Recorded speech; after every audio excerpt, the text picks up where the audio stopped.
Welcome to NetSuite's SuiteSuccess Financials First Premium Edition. In this video, we're going to demonstrate how to manage vendor relationships and enter purchase orders, review the accounts payable aging reports, and pay vendor bills. To start this process flow, we're going to take on the role of a purchasing manager. Here's a look at the purchasing dashboard. In the Navigation Shortcuts portlet, we notice links to both the list vendors and create new vendors and contacts. We can start by reviewing an existing vendor that has historical transactions already within NetSuite. In the vendor list, let's select AECOM Business Solutions. As we can see from the form, our company does business with AECOM through the United States subsidiary, and there are two contacts with whom we communicate via NetSuite. Under the Financials subtab, let's select the sublist for transactions. Here we can see all the purchase orders, item receipts, vendor bills, and bill payments that are linked, giving us all the insight needed to understand the amount and type of business our company does with AECOM.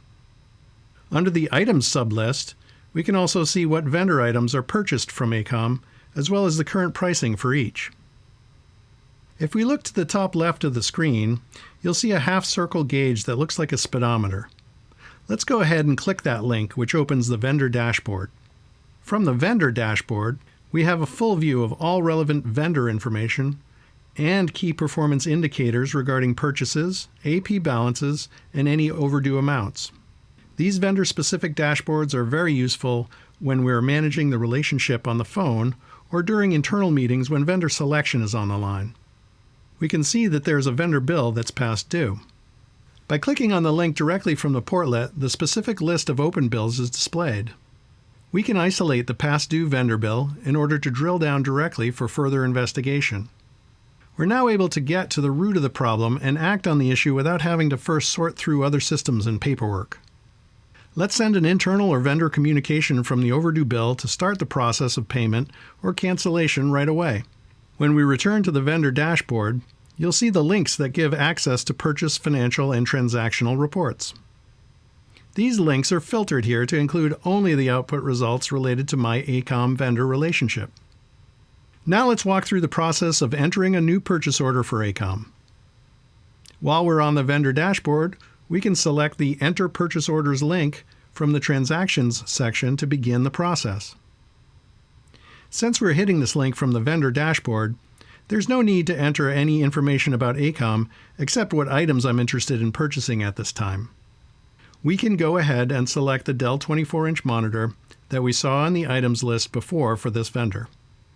Notice when we select this, all of the line item fields in the purchase order automatically populate with the information stored on the item record definition, like description, price, on-hand, and available quantities.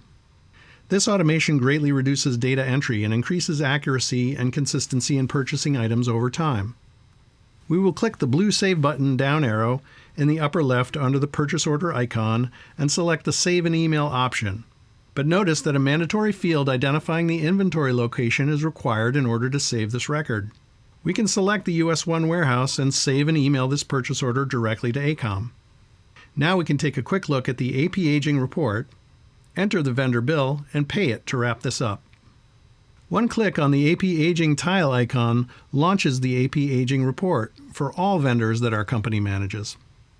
All the vendor balances are right here in one report with 5 date range columns in increasing age. If we navigate to Vendors, Purchases, Bill Purchase Orders, we'll see that we can filter this list by vendor. If we select AECOM, we find our PO on the list. We can go ahead and select that, and then hit the Submit button to create a vendor bill without having to enter any new data at all. We can click on the blue Save button, and the purchase order and vendor bill are now linked. The only thing we have left to do now is pay the bill. Let's make it quick by simply hitting the Make Payment button at the top of the bill from right here. From the bill payment form, we select the cash account. I can enter any memo I want on the payment. I can take my early payment discount at the bottom of the form, and if the vendor payment preference is not selected, I could select ACH or electronic bill payment and hit the blue Save button. And just like that, we're done. That concludes our very brief look at a simple Financials First procure-to-payment process.